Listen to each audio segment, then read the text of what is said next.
सबको पता है कि आज है 9 दिसंबर यानी कि सोमवार की अष्टमी का बहुत ही प्यारा सा दिन। आपको पता होना चाहिए कि जो अष्टमी यानी कि जो सोमवार की अष्टमी का दिन होता है, शिव पार्वती के मिलन का दिन होता है। और पूज्य गुरु जी की कथा काशी में चल रही थी यानी बनारस में चल रही थी। उसमें गोल बत्ती और लंबी बत्ती को एक ही दीपक में जलाने का एक बहुत ही प्यारा सा उपाय गुरु जी ने बताया था। उसी की बात इस पूरी वीडियो में हम लोग करने वाले हैं। बहुत स्पेशल सा, बहुत ही प्यारा सा, तो वीडियो को पूरा देखिएगा, ठीक है ना। देखो ये जो मैं आपको उपाय बताने जा रहा हूं, ये ऐसा नहीं कि सिर्फ आप सोमवार की अष्टमी पे ही कर सकते हो। आप सोमवार की अष्टमी पे कर सकते हो, आप प्रदोष पे कर सकते हो, और ये मासिक शिवरात्रि पे कर सकते हो, ठीक है ना। इन तीनों दिनों में किसी भी दिन आप कर सकते हो, ठीक है ना।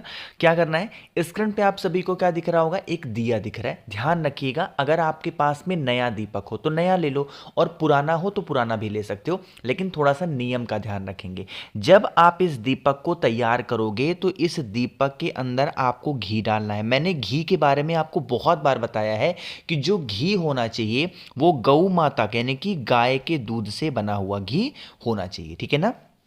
समझ आई मेरी बात। तो गाय का घी डालना। अब आपको क्या करना है, इस दीपक के अंदर बत्ती लगानी है, ठीक है ना। वो बत्ती लगाओगे कैसे, तरीका समझो।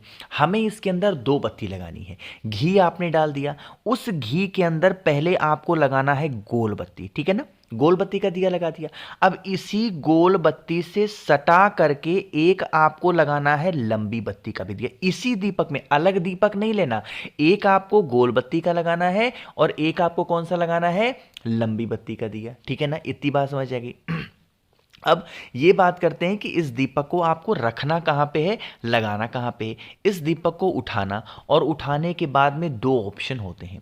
पहला ऑप्शन है कि अगर आप पे घर के अंदर बेल का पेड़ है, वहाँ उसके नीचे लगा सकते हो, या फिर महादेव का शिवलिंग है आपके घर में तो वहाँ पे भी लगा सकते हो, ठीक है ना। मैं मान के चलता हूँ कि आप दीपक कहाँ लगा रहे हो, महादेव के शिवलिंग के पास में।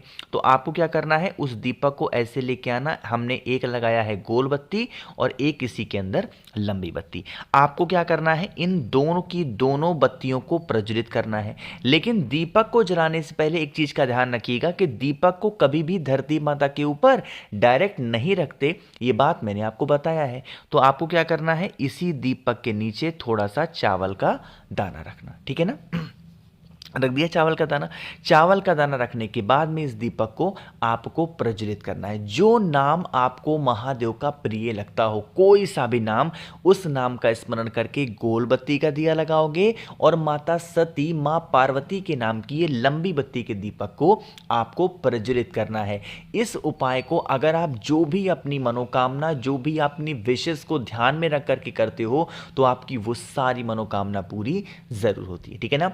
अब चावल का क्या करेंगे, जो नीचे रखा है, जब यह दीपक ठंडा हो जाए यानी कि बुझ जाए, तो इस चावल के दाने को उठाना, आपके घर के आसपास में कोई भी वृक्ष हो, कोई भी पेड़ हो हरा भरा, वहां पे चिड़ियों के लिए डाल देना। इससे महादेव की कृपा हमारे घर के ऊपर, हमारे परिवार के ऊपर हमेशा बनी रहती है। कभी भी हमें फिर लाइफ में पीछे मुड़ के देखने की जरूरत नहीं पड़ती, ठीक है ना। समझ रहे मेरी बात को। तो पहला उपाय आपको समझ में आ गया होगा। आगे बढ़ते हैं अब इस वीडियो के हम लोग अपने दूसरे उपाय की तरफ, जो कि आपको करना है मात्र एक लोटा जल से, ठीक है ना। मेरी बात समझिएगा, क्या करना है। स्क्रीन पे आप सभी को तांबे का लोटा दिख रहा है, पहले समझ लो इसके फायदे क्या होंगे। तांबे का लोटा दिख रहा है, पहले समझ लो इसके फायदे क्या होंगे। जैसे कोई भी आपकी ऐसी इच्छा है, जिस इच्छा के लिए आप बहुत प्रयत्न करते हो, बहुत कोशिश कर रहे हो, बट फिर भी वो इच्छा आपकी पूरी नहीं हो पा रही है, तो आप इस उपाय को करेंगे। सिर्फ आपको इस उपाय के लिए एक तांबे के लोटे में जल भरना है। अगर गंगा जल मिल जाता है तो बहुत अच्छी बात है। उसको लेके सीधा पहुंचोगे महादेव के शिवलिंग के पास में।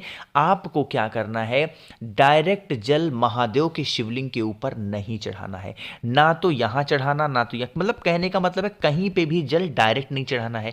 यह उपाय को हमको चुल्लू में, चुल्लू क्या बोलते हैं, जो हम अपने हाथों में पानी लेके पीते हैं ना, वही चुल्लू का पानी होता है। तो आपको अपने हाथों में उस जल को लेकर के और महादेव के शिवलिंग के ऊपर समर्पित करना है। कितनी बार जल को लोगे, 7 बार जल को लेकर के जो आपकी मनोकामना है, जो आपके विशेष हैं, कुंदकेश्वर महादेव के नाम से महादेव के शिवलिंग के ऊपर चढ़ाएंगे, ठीक है ना। देखो तो आप जो जल लिए हो ना उसको पहले अपने हाथों में डालोगे। अब मान लो कि आपने 7 बार में जल कुंदकेश्वर महादेव के नाम से चढ़ा दिया। अब आपके पास में बचा हुआ जल तो होगा थोड़ा बहुत कलश के अंदर।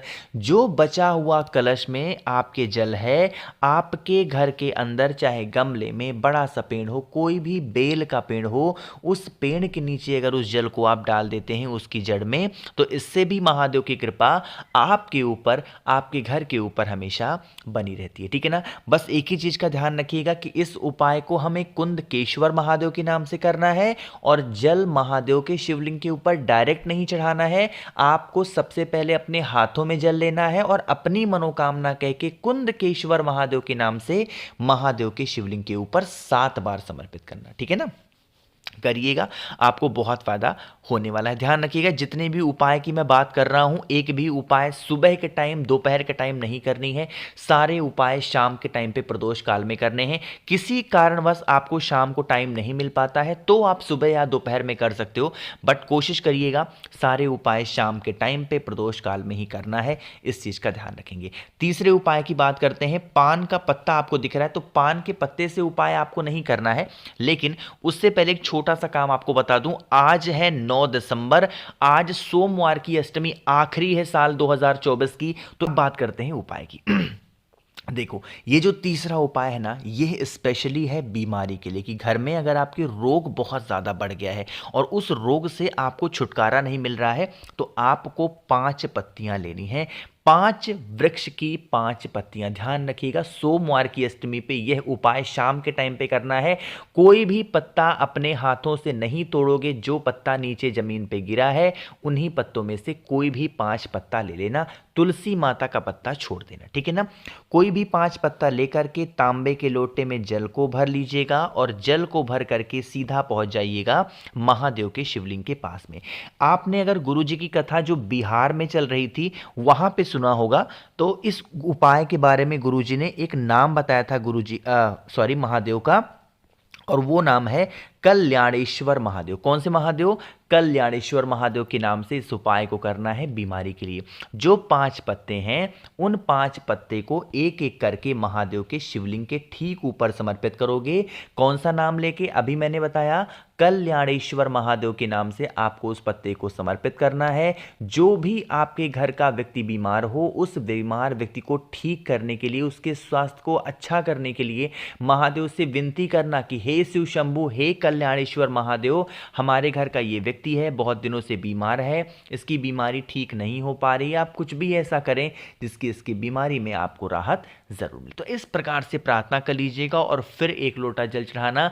जो भी व्यक्ति सोमवार की अष्टमी पे कल्याणेश्वर महादेव का यह उपाय करता है, उनके घर में कभी कष्ट नहीं होते और परिवार उनका खुश रहता है। ठीक है ना। 2 उपाय आपको समझ में आ गए। सबसे फेमस ये उपाय जो आपको बताने जा रहा हूं, चौथा उपाय आपको करना है, लेकिन छोटा सा काम जल्दी से कर दीजिए, वीडियो को लाइक कर दीजिए और मेरे जितने भी भाई बहन आवाज आज मेरी पहली बार सुन रहे हैं, चैनल को जरूर सब्सक्राइब करेंगे। ठीक है ना। देखो, समझने की कोशिश करना। इस उपाय के लिए हमें 2 चीजों की जरूरत है। ठीक है ना। सिर्फ आपको 3 आपको शमी के पत्ते को लेना है। आपको कोई और पत्ता नहीं जरूरत है, शमी का। अब अगर शमी का पत्ता नहीं मिलता तब आप इसकी जगह पे चावल के दाने को ले सकते हो। साथ ही साथ एक बेलपत्र मात्र लेनी है। बेलपत्र के अलावा कोई और पत्ता नहीं लेंगे।